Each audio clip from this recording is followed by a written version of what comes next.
बिहार चुनाव में जेडीयू की पहली लिस्ट सामने आ गई है। जेडीयू ने 57 उम्मीदवारों की सूची जारी कर दी है। मोकामा सीट से अनंत सिंह चुनाव लड़ेंगे, नालंदा से श्रवण कुमार, तो राजगीर से कौशल किशोर होंगे जेडीयू के प्रतिनिधि। तो बड़ी खबर मिल रही है, बिहार चुनाव में जेडीयू की पहली लिस्ट सामने आ गई है। जेडीयू ने 57 उम्मीदवारों की सूची जारी कर दी है।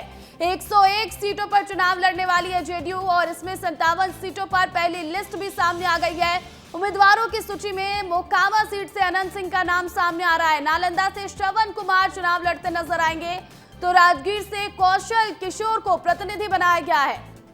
तो बड़ी खबर है, बिहार चुनाव 6 नवंबर और 11 नवंबर को होने हैं। 2 चरण में ये चुनाव होने हैं और इससे पहले जब एनडीए में सीट बंटवारे पर चर्चा हो रही थी तो उसके बाद सीट बंटवारा हुआ, लेकिन अभी भी बताया जा रहा है कि एनडीए में एवरीथिंग इज नॉट वेल है, ऐसा उपेंद्र कुशवाहा कह रहे हैं। लेकिन इसी बीच बीजेपी ने भी पहली लिस्ट जारी कर दी है और अब जेडीयू की भी पहली लिस्ट सामने आ गई है। 101 में से 57 सीटों पर जेडीयू ने उम्मीदवारों को उतार दिया है। उम्मीदवारों की सूची में मोकामा सीट से अनंत सिंह का नाम है। अनंत सिंह मोकामा सीट से पहले भी चुनाव लड़ चुके हैं और इस बार भी अनंत सिंह को मोकामा की सीट दी गई है। नालंदा से श्रवण कुमार को सीट दिया गया है, तो वहीं राजगीर से कौशल किशोर को प्रतिनिधि बनाया गया है। हमारे सहयोगी विवेक शुक्ला अधिक अपडेट के साथ जुड़ गए हैं। विवेक, 101 सीटें इस बार जेडीयू को दी गई हैं बिहार विधानसभा चुनाव में लड़ने के लिए, जिसमें से 57 सीटों पर उम्मीदवारों का जो ऐलान है वो हो चुका है।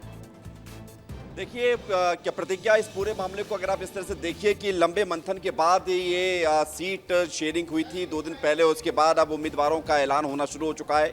101 में से 57 उम्मीदवार सामने आए, लेकिन बड़ी बात यह है कि चिराग पासवान की एलजेपी-आर पार्टी को जो 29 सीटें एनडीए गठबंधन में मिली हैं, उसमें से 1 सीट और 2 कुछ सीटें ऐसी थी जिसको लेकर चिराग पासवान ने पहले ही अपना सिंबल दे दिया था। अब उस सीट पर नीतीश कुमार की पार्टी जेडीयू ने भी उम्मीदवार उतार दिए हैं।